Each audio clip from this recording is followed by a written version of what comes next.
আপনি রাহুর প্রবলেম থেকে যদি আপনি দূর হতে চান এবং রাহুকে যদি আপনি আপনার জীবন থেকে তাড়াতে চান, তাহলে কি করবেন? কারণ এই রাহুর প্রবলেমের দ্বারা আপনার ঘরে আপনার স্বামী বা আপনার সন্তান কেউ নেশায় আসক্ত থাকে, কেউ ঋণ নিয়েছে, ঋণ একজনের থেকে নিয়েছে, আরেকজনের থেকে নিয়ে সেই ঋণ শোধ করছে।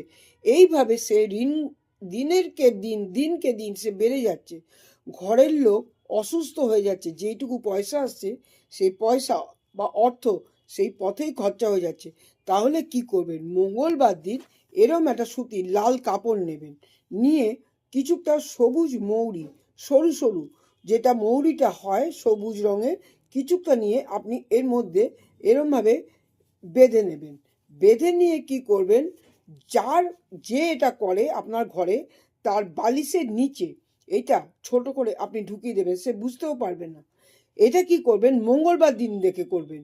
মঙ্গলবার রাতে আপনি শোয়ার আগেই এটা ঢুকিয়ে দেবেন, সে এটা দিয়ে সে রাতে শোবে।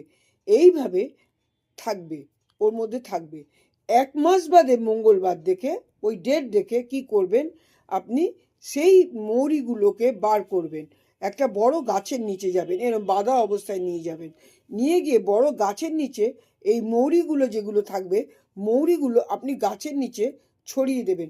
পিপুল গাছ হতে পারে, বট গাছ হতে পারে, আম গাছ হতে পারে, নিম গাছ হতে পারে, যে কোনো বড় গাছের নিচে, শমী গাছ হতে পারে, যে কোনো বড় গাছের নিচে আপনি সেটা ছড়িয়ে দেবেন।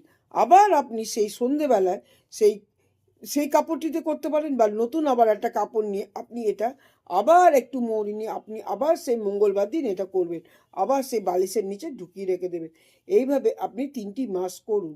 এটা তো সহজে ছাড়ার জিনিস না, সেই জন্য এটা অবশ্যই আপনাকে করে যেতে হবে। সহজে এটা মানুষের জীবন থেকে সরে না। এটা করে যান, দেখবেন আস্তে আস্তে আস্তে আস্তে আপনি যে আপনার ঘরে যেই প্রবলেমগুলো চলছিল আপনার রাহুর দ্বারা, রাহু গ্রহ ঠিক হবে। রাহু গ্রহ ঠিক করার প্রচুর পরিমাণে একটা ভালো উপায় হচ্ছে এটা ঠিক হবে।